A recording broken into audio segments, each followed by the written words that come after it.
Hi everyone, my name is Sanjay Kesavan and today we'll be learning about ledger line notes and bar lines and measures. Previously, we learned about how to play the treble clef lines and space notes and bass clef lines and space notes on the keyboard. But today we'll be learning how the staff is extended on with ledger line notes.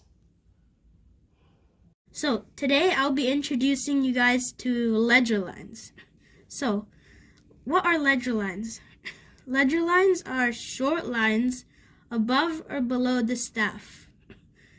So there are only 5 lines on the musical staff and 4 spaces on the musical staff, as we've previously learned in lessons before.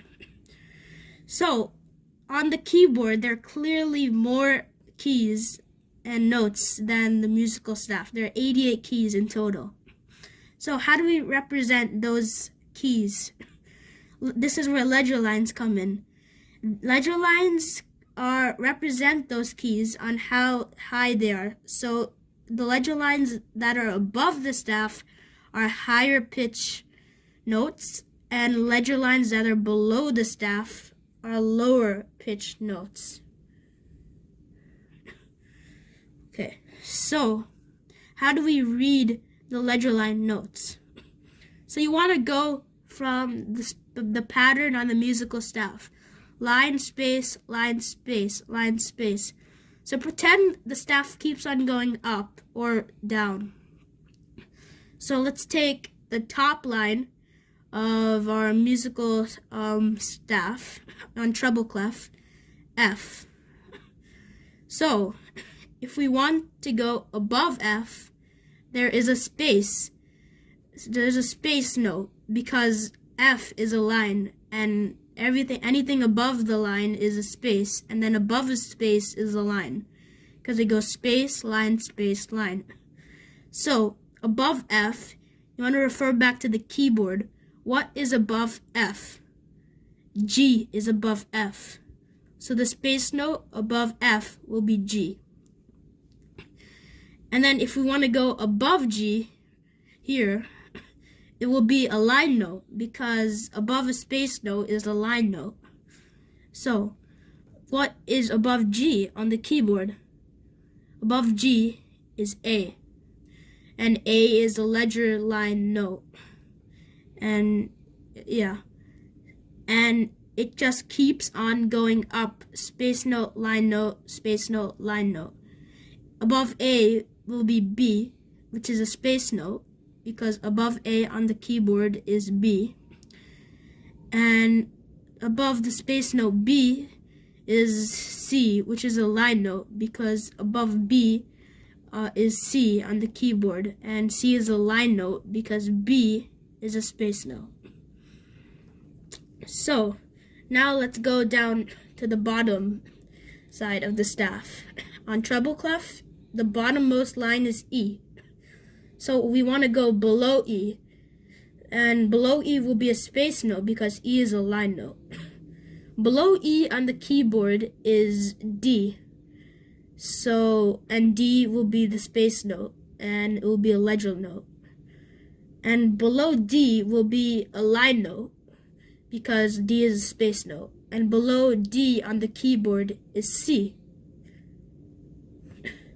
So that whole concept that I just taught you right now will occur down here on the bass clef too. The same thing will happen.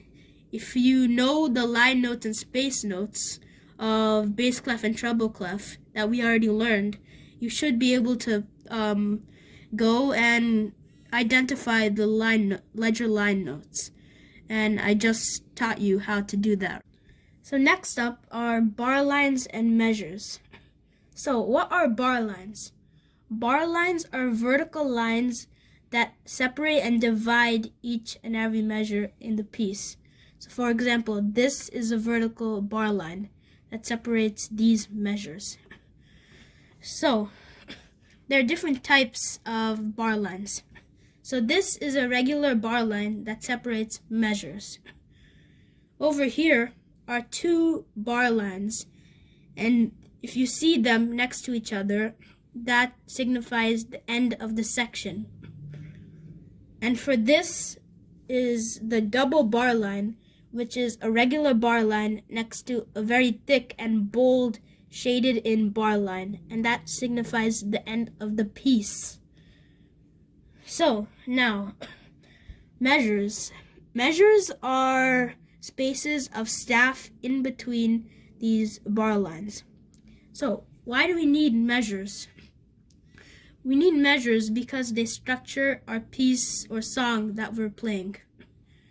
So you can see that these are measures in between the bar lines. So how do we count the measures? So first, you want to search for the measure that is at the beginning of the piece and has the symbol, the clef symbol, next in it. And then that will signify the first measure. So this is the first measure because it's at the beginning of the piece and it has the clef symbol. So this is the first measure. This is the second measure, and it goes on of how many measures are there in the piece. So you start from the first measure and then go on, like you're counting numbers. So that is it for today's lesson. All of these concepts that we're learning, the ledger line notes, the spaces, the clefs, the line notes, the bars and measures, will come into play when we're gonna learn how to play Mary Had a Little Lamb. Next week, we'll learn about the beats and different types of notes. Also, we'll be playing a song that all these concepts involve. Thank you and good day.